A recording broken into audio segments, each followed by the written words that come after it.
Él es experto en Medio Oriente, además de escritor. Marwan, ¿cómo estás? Un gusto saludarte. Hola, ¿qué tal? Buenas noches.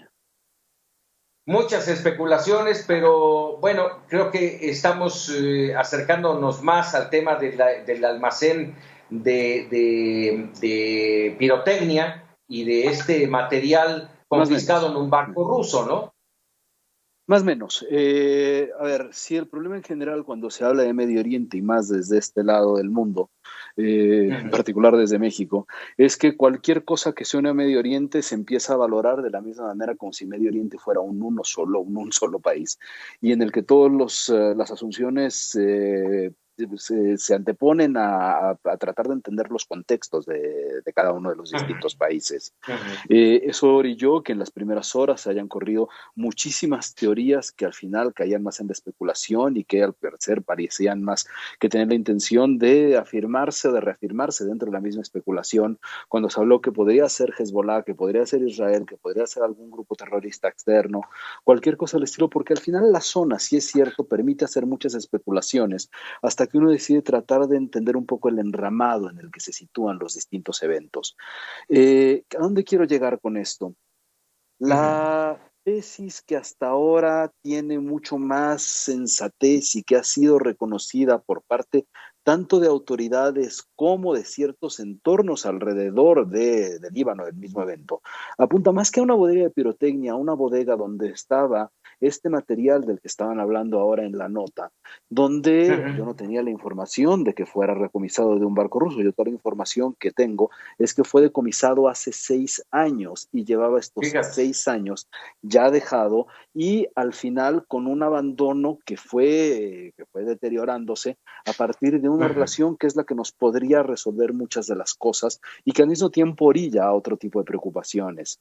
La razón por la que los atentados terroristas, si bien siempre tienen en el caso medio oriental que ponerse sobre la mesa, eso no quiere decir que se tenga que tomar la carta que está sobre la mesa. Al final tenían ciertas relaciones con algunos eventos, qué sé yo, como que ayer Israel lanzó un ataque contra posiciones del Hezbollah en Siria, lo cual tampoco es raro. Lo raro es esta explosión. Si uno quiere empatar estos puntos, va a encontrar alguna coincidencia que no necesariamente obedece a la realidad, justo porque hay una posibilidad dentro de la especulación de que sea real, pero eso no lo hace real. Lo que estamos viendo en Líbano es el deterioro absoluto de lo que a veces decimos mucho en México sin darnos cuenta de su importancia, que es el Estado como concepto. Si tenemos una bodega con esta cantidad de explosivo decomisado por tanto tiempo, quieren que sea un año, que sea un año, ¿no? Yo tendré que son 6, pero si quieren que sea uno, que sea uno. Donde al final la pregunta tendría que ser, ¿y qué hacía todo este explosivo en una bodega, en una zona del puerto con tanta capacidad de tránsito alrededor y en esa cantidad, lo cual implicaba un riesgo de seguridad que al final los resultados son evidentes? ¿De dónde salen esas fallas? Salen esas fallas de una crisis muchísimo más profunda que quizá por su poca estridencia no tomamos en cuenta. Si queremos irnos a la época reciente, en octubre del año pasado inician una serie de protestas en Líbano que orillaron a la dimisión del primer ministro Hariri, hijo también del primer ministro Hariri, que fue asesinado en 2005 por gente del Hezbollah, a quienes este mismo viernes, y ese es uno de los elementos coincidentes de esto, que no orilla nada más que a la especulación, se fallará en un tribunal internacional su responsabilidad en el asesinato del primer ministro Hariri.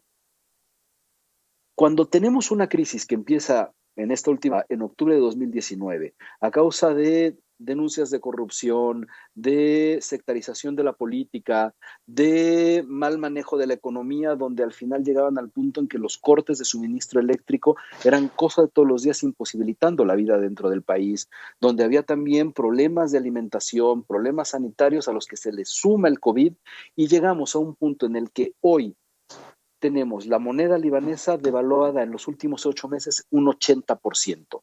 En ese Un gobierno escenario, fallido.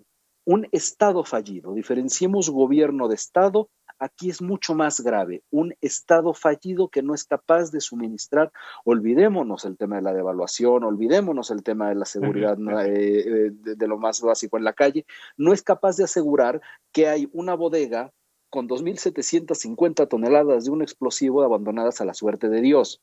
Es decir, tenemos un deterioro absoluto de las funciones del Estado que llegan a este punto donde la negligencia mata, la negligencia sí mata. Cuando se avisa que se van a buscar los responsables de esto, en este momento no se está hablando sobre una organización que pudo haber estado, pudo no haber estado. Estamos hablando de responsables políticos. Hay que recordar, y eso sí creo que es de los mayores ejemplos que nos podrían explicar el entorno, porque cuando estamos hablando de este evento que sucede hoy en Líbano, con una capacidad de destrucción espantosa, donde hay cientos de familias que se han quedado sin casas, donde hay miles de personas que acudieron a hospitales en medio de una pandemia, hospitales que de por sí no tenían la capacidad de recibir a los enfermos de la pandemia, hoy además tuvieron que recibir alrededor de 4,000 personas que estaban, vieron las imágenes, con heridas. No hay sistema sanitario que pueda hacer frente a eso, y mucho menos en un estado absolutamente colapsado y al borde de la quiebra. Hay que recordar, el día de hace 2 días, el ministro de Relaciones Exteriores libanés renuncia avisando: las políticas que se están haciendo en este país están orillando a un estado fallido. Ese estado fallido se ve en las condiciones de seguridad en la que estaba, al parecer, esta bodega, que hasta ahora es la tesis más sensata que se ha podido establecer, que al final también nos orillarán cuáles son las siguientes crisis.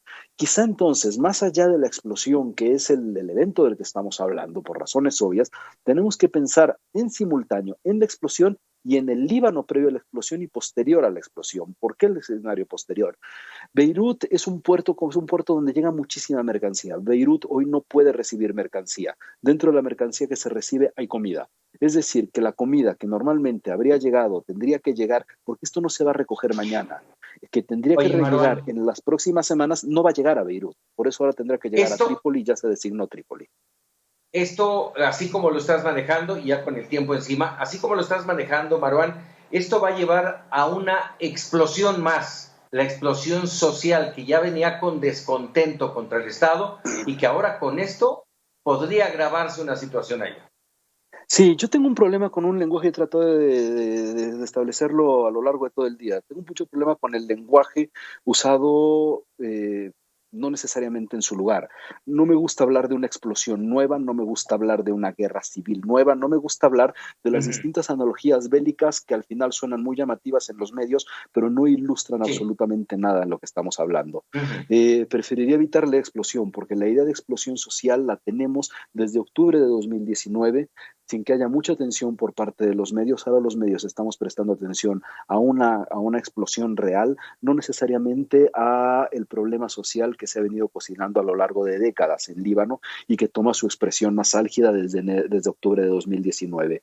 Aquí lo que podemos encontrar es sí un descontento que se podrá acrecentar a partir de si hay o no una respuesta por parte del gobierno libanés, si sí hay o no una búsqueda de responsabilidades, si priva la impunidad o no priva la impunidad, y al mismo tiempo si se resuelven ciertas cosas prácticas desde atención hospitalaria, muy difícil en cualquier parte del mundo en este momento, más en un país en estas condiciones.